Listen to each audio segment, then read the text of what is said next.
हमें कुछ समझती नहीं है, क्योंकि हम रिश्तेदार नहीं है ना उनके, वो तो उनके फूफा लगते हैं फर्स्ट ग्रेड वाले।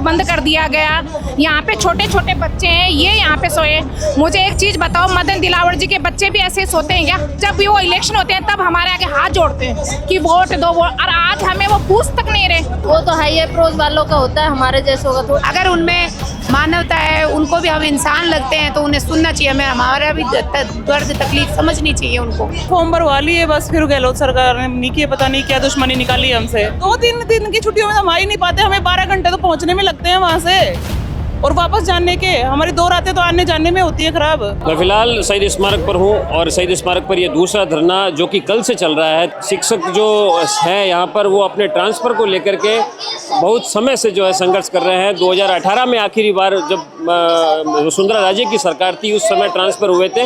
उसके बाद अब करीब करीब जो है 7 से 8 वर्ष बीत चुके हैं। जो तृतीय श्रेणी के जो शिक्षक हैं उनका तबादला नहीं हुआ है, और इस वजह से जो है कल भी यहाँ धरने पर थे और आज भी यहाँ धरने का इनका दूसरा दिन है। प्रशासन की ओर से जो है कल रात्रि में जनरेटर और लाइट यहाँ काट दी गई थी, उसके बाद भी तृतीय श्रेणी शिक्षक जो है लगातार यहाँ धरने पर मौजूद रहे, और आज इनका दूसरा दिन है। लगातार दूसरे दिन वार्ता सरकार के साथ इनकी चल रही, लेकिन कल जो वार्ता हुई वो बेनतीजा रही। मैं कुछ शिक्षकों से बात करूँगा। क्या नाम है मैडम, कहाँ से आई हैं आप? हेमलता गुप्ता। कहाँ से आई है? करौली जिले से। करौली से। ट्रांसफर कहाँ हो रखा है आपका? ट्रांसफर हो नहीं रखा, ट्रांसफर तो होना, यही लड़ाई तो यही है। मैं यही पूछ रहा हूँ, आप अभी कहाँ पोस्टेड है? मैं करौली से हूँ, तो करौली में ही पोस्टेड, करौली में पोस्टेड हूँ मैं। हाँ, हो कहाँ से? अभी मेरा स्थायी निवास यही है, जयपुर। जयपुर के हो? तो आप चाहती है कि आपको जयपुर लगाया जाए? बिल्कुल जयपुर लगाया जाए। क्या कल वहाँ बातचीत हुई, बातचीत बेनतीजा रही, क्या कारण रहा? अब ये तो सरकार हमें कुछ समझती नहीं है, क्योंकि हम रिश्तेदार नहीं है ना उनके, वो तो उनके फूफा लगते हैं फर्स्ट ग्रेड वाले। तो ये शिक्षा मंत्री क्या संवेदनशील नहीं है आपको? नो नो नो नो, बिल्कुल संवेदनहीन है ये सरकार ही इस समय। तो सरकार पूरी तरीके से पूरी तरह से ही फेल है, और संवेदनहीनता है इसके अंदर। अच्छा, आपका क्या नाम है मैडम? मेरा नाम रजनी चंदेल है। कहाँ पोस्टेड है आप? बीकानेर। बीकानेर। और हो है कहाँ की आप? जयपुर। बड़ा दूर आपको लगा दिया। हाँ। बच्चे कहाँ रहते हैं आपके? एक बेटी मेरे साथ रहती है, एक पापा के पास रहती है। संसार बट गया इनका। और कितने वर्षों से वहाँ है? 14 साल। 14 वर्षों से बीकानेर में? हाँ, 2012 की है। हो गया और बंटवारा हो गया, तो बंटवारा तो नहीं था। बेटी वहाँ और बेटा वहाँ, बंटवारा है बच्चों का। मंजू बुगालिया। कहाँ पे आप madam posted? Sirohi, Gujarat border पे। सिरोही है। हाँ, 16 साल जयपुर से। तो कितने साल से वहाँ है? 16 साल से सर, 16 ये साल 17वां साल स्टार्ट हो गया। ये 2018 में तबादले हुए, उस समय आपका नहीं हुआ? उस समय नहीं हुआ सर, उस टाइम हमें कहा कि 10 साल के बाद में होंगे। उस टाइम हमारे 10 बस। ये टीएसपी और नॉन टीएसपी का क्या मामला? हम टीएसपी में नहीं आते, नॉन टीएसपी में है, तो हमारा तो होना चाहिए। तो आपको तो टीएसपी में लगा दिया है, आप नॉन टीएसपी के हो। डार्क जोन में नहीं, सिरोही जो है वो टीएसपी एरिया नहीं पूरा नहीं सर, सिरोही का कुछ हिस्सा है वो टीएसपी में आता है। ठीक है, लेकिन मैं नॉन टीएसपी में हूँ, जैसे शिवगंज ब्लॉक है वो नॉन टीएसपी में आता है। ठीक है। तो हमारे तो होने चाहिए ये। और मुझे एक चीज समझ में नहीं आ रही, दिलावर जी ने फर्स्ट ग्रेड के कर दिए, सेकंड ग्रेड के कर दिए, हमारे क्यों नहीं कर रहे भाई? हमने ऐसा कौन सा अपराध किया है जो हमारे ट्रांसफर नहीं हो? सरकार ने वादा किया था आप लोगों और सरकार ने 100 दिन में कहा था कि हम स्थानांतरण की नीति लाएंगे, उसी के आधार पे ये सत्ता में आए, और सत्ता में आते ही इनके तो रंग ही बदल गए। ये ना अब है ना सर, अब बदले नहीं, हमारे करे नहीं करे, लेकिन हम भी इनको दिखाएंगे। इलेक्शन आने वाले हैं, अभी पंचायती चुनाव है, अभी उन पे रिजल्ट ये देखेंगे खुद। आप लोगों ने रात कहाँ गुजारी है? रात सर यही गुजारी है। ये तो लाइट वाइट काट दी थी, सब काट दी थी। इन्होंने धरने आंदोलन को फेल करने के लिए लाइट काट दी, पानी की व्यवस्था को बंद कर दिया गया। यहाँ पे छोटे छोटे बच्चे हैं, ये यहाँ पे सोए। मुझे एक चीज बताओ, मदन दिलावर जी के बच्चे भी ऐसे सोते हैं क्या? हाँ? और यहाँ गर्मी में हम आप देख रहे हो कितने पसीने में हो रहे हैं, वो एसी में सो रहे हैं, उनको बिल्कुल भी टेंशन नहीं है। जब भी वो इलेक्शन होते हैं तब हमारे आगे हाथ जोड़ते हैं कि वोट दो वोट, और आज आज हमें वो पूछ तक नहीं रहे। आज 2 दिन हो गए हमें यहाँ पे आए हुए। आप कहाँ से मैडम? मैं करौली से हूँ। हैं? करौली से। करौली से। तो पोस्टिंग कहाँ आपकी? भीलवाड़ा। भीलवाड़ा। और धरना दे रही है जयपुर में। हाँ।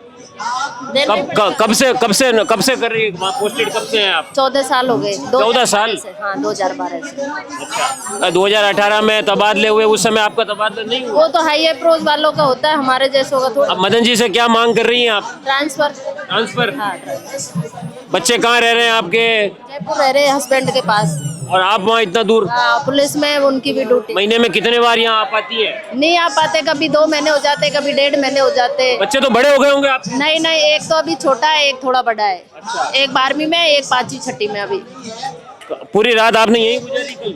रात तो मैं चली गई थी घर पे, पर सुबह वापस आ गई रात को। आप क्या कहेंगी? नहीं बोलेंगी आप? हैं? आपका क्या नाम है मैडम? संगीता नाम है सर। कहाँ से हैं? मैं जयपुर से ही हूँ। जयपुर से हो। नौकरी कहाँ कर रहे हो? बाड़मेर। बाड़मेर? हाँ, बाड़मेर में कहाँ पर? बाड़मेर में कवास है।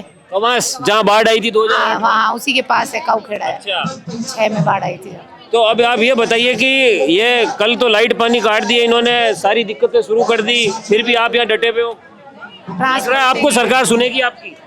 हाँ, लग तो रहा है, भरोसा है, हमें सुनना चाहिए सरकार अब को। 3 साल तो हो गए, इन्होंने तो 100 दिन में कहा था, वादा किया था। वादा तो किया था, लेकिन पता नहीं अब नहीं सुन रहे। लेकिन अब हमें लग रहा है कि हम कर रहे हैं कोशिश, तो सुननी चाहिए। अगर उनमें मानवता है, उनको भी हम इंसान लगते हैं, तो उन्हें सुनना चाहिए। हमें हमारा भी दर्द तकलीफ समझनी चाहिए उनको। आप क्या कहेंगे मैडम, क्या नाम है? सर मेरा नाम निकिता है। निकिता। कहाँ से हो आप? मैं बाड़मेर से आई हूँ जयपुर से। बाड़मेर से आप आए हो? आप भी बाड़मेर पोस्टेड? बाड़मेर पोस्टिंग है। कितने साल हो गए? 7 साल हो गए, 2019 की पोस्टिंग है। हाँ। ये 21 में गहलोत जी ने फॉर्म भरवाए थे, उस समय भी नहीं हो पाया? उस टाइम भी नहीं किया, फॉर्म भरवा लिए बस, फिर गहलोत सरकार ने नहीं किया, पता नहीं क्या दुश्मनी निकाली हमसे। फिर उस समय से अब तक संघर्ष कर रहे हैं, अभी तक तो कोई समाधान निकला नहीं है। कितने बच्चे हैं आपके? कहाँ रहते हैं? परिवार कहाँ रहता है? 2 बच्चे हैं। मेरे हस्बैंड मेडिकल डिपार्टमेंट में हैं, उनकी हमेशा इमरजेंसी ड्यूटियाँ चलती रहती हैं। मेरा बच्चा उनके दादा दादी के साथ रहता है, दोनों बच्चे वहाँ पे। मेरी सास बेचारी 75-80 साल की है, जो बेचारी पहले तो खाना कभी नहीं बनाया हम लोग थे, जब अब हमारे बच्चों को खाना बना के दे रही है। तो ये महीने में आप कितनी बार यहाँ आ पाते हो? महीने में तो आ ही नहीं पाते सर, हमें तो छुट्टियाँ मिलती है जब आते हैं, कोई त्योहार पे छुट्टियाँ उनके साथ। कितनी छुट्टियाँ आपकी बनती है एक महीने में? EL CL सब मिला के ये से 3 छुट्टियाँ बनती है बस। 3 छुट्टियों में कोई कैसे आ सकता है? 3 छुट्टियाँ? 3 छुट्टियाँ ही बनती हैं। ये जो रविवार की छुट्टियाँ होती है, ये आप एक साथ नहीं ले पाते? 2-3 दिन की छुट्टियों में तो हम आ ही नहीं पाते, हमें 12 घंटे तो पहुँचने में लगते हैं वहाँ से, और वापस जाने के। हमारी 2 रातें तो आने जाने में होती है खराब, और इमरजेंसी कोई प्रोग्राम है तो पहुँच ही नहीं पाते। और छुट्टियाँ आपको मिलती नहीं? छुट्टियाँ मिलती नहीं है। और ड्यूटियाँ अलग से? ड्यूटियाँ अलग से लगती हैं, मतलब चुनाव आ रहे हैं। साल की 15 CL मिलती है हमें। अब 15 CL हमें काउंट करके रखनी पड़ती है, हमें कब लगानी है, कब लेनी है। आप कहाँ से हैं मैडम? गोविंदगढ़ से। हैं? गोविंदगढ़ से। गोविंदगढ़? कौन से जिले में आता है ये जयपुर जिले में। जयपुर जिले में। नौकरी कहाँ है आपकी? झालावाड़। है? झालावाड़। झालावाड़? कितने साल से कर रही है वहाँ? 2012 से। ओहो, 2012 से झालावाड़ में आप? बच्चे तो आपके बड़े हो गए होंगे? हाँ, हैं? बड़े। फिर यहाँ आपके हस्बैंड के साथ रहते हैं कि आपके साथ रहते हैं बच्चे? हमारे साथ। ये हस्बैंड ही करते हैं मेरे जॉब। अच्छा, हस्बैंड जॉब करते हैं, आप नहीं करती हैं? आप उनके लिए यहाँ धरने पे आई है? हाँ।